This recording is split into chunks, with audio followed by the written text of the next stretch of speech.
ओम श्री हनुमते नमः। भक्तों, आज हम आपको हनुमान लला के जन्मोत्सव की कहानी सुनाते हैं। एक ऐसे बलवान जिनकी कहानी सिर्फ भगवान श्री राम के इर्द गिर्द घूमती है। भगवान होकर भी उनके सारों दुखों को दूर किया सिर्फ हनुमान जी ने।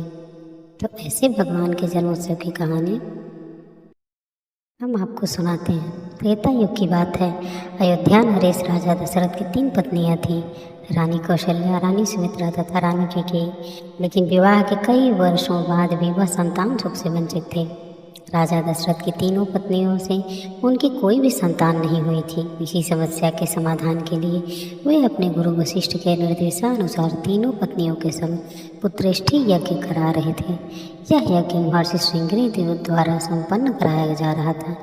यज्ञ की पूर्णाहुति होने के पश्चात यज्ञ कुंड से अग्निदेव प्रकट हुए। अग्निदेव को प्रकट होते देख राजा दशरथ अपनी तीनों रानियों के साथ अग्निदेव के आगे नतमस्तक हो गए। अग्निदेव को हमारा प्रणाम। राजन, मैं तुम्हारे यज्ञ से प्रसन्न हूँ। मांगो, क्या वर मांगना चाहते हो?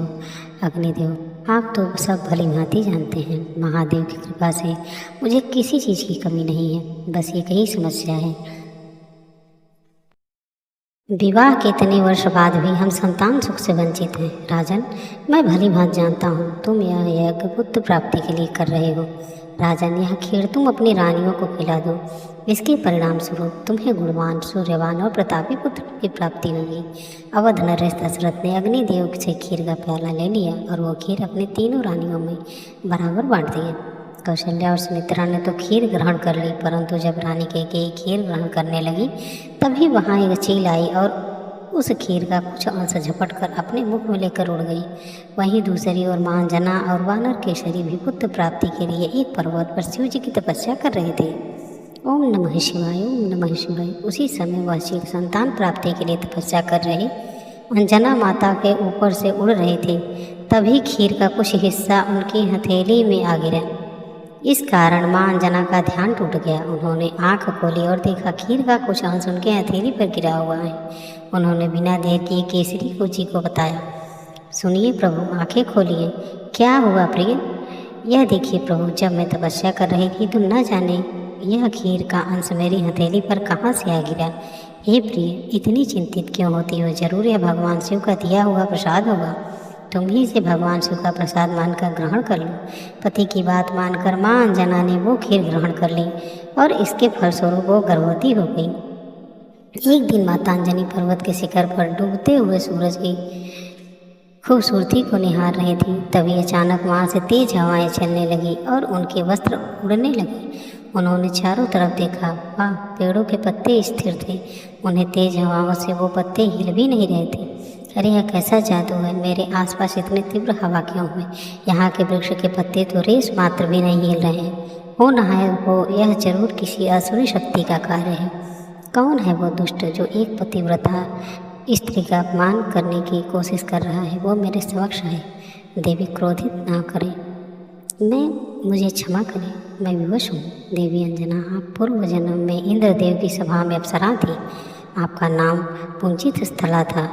आप अत्यंत रूपवती थी, लेकिन आपका स्वभाव नटखट और चंचल था। एक बार की बात है, एक वन में एक ऋषि तप कर रहे थे, लेकिन आपने नटखटपन से भूलवश तप कर रहे ऋषि के ऊपर फल फेंक दिया।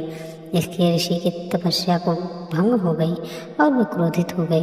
कौन है वो दुष्ट जिसने मेरी तपस्या में विघ्न डाला? तुम, हे नारी, यह कार्य तुमने किया है। प्रभु ने तुम्हें इतना अच्छा रूप दिया है, लेकिन कार्य वानरी वाले। जा, मैं तुझे श्राप देता हूँ, अगले जन्म तू वानरी बन जाएगी। नहीं महाराज, मुझे क्षमा कर दीजिए, मुझसे बहुत बड़ी भूल हो गई। मुझे इतना बड़ा श्राप न दीजिए, मुझसे नटखटपन में भूल हो गई। मुझे क्षमा कर दीजिए ईश्वर, मुझे क्षमा कर दीजिए। अब मैं अपना दिया हुआ श्राप वापस नहीं ले सकता, लेकिन इस श्राप के साथ तुम्हें एक वरदान दे सकता हूँ। तुम्हारी वानरी रूप भी अत्यंत तेजस्वी और आकर्षक होगा। इसके साथ ही तुम्हें एक तेजस्वी पुत्र की प्राप्ति होगी, जो साक्षात महादेव का रुद्र रूप होगा। इसके यश और कीर्ति के कारण तुम्हारा नाम युगों युगों तक जाना जाएगा। ऋषि ने आपको पराक्रमी पुत्र होने का वरदान दिया। इसी वरदान से विवश होकर मैंने आपके शरीर को स्पर्श किया।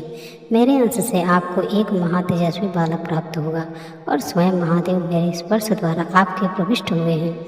वहीं आपके पुत्र रूप में प्रकट होंगे। क्या सच में? क्या आप सत्य बोल रहे हैं पवनदेव? मैं सत्य बोल रहा हूँ अंजना। तुम्हारे गर्भ में अत्यंत बलशाली व तीव्र बुद्धि वाली एक संतान का जन्म होगा और पूरा संसार उसकी युगों युगों तक पूजा करेगा, जो संसार में हनुमान के नाम से जाना जाएगा। तो इस प्रकार थी हनुमान जी के जन्म की कहानी। भक्तों, आज हनुमान जन्मोत्सव की कथा यहीं पर समाप्त होती है। जय श्री हनुमान।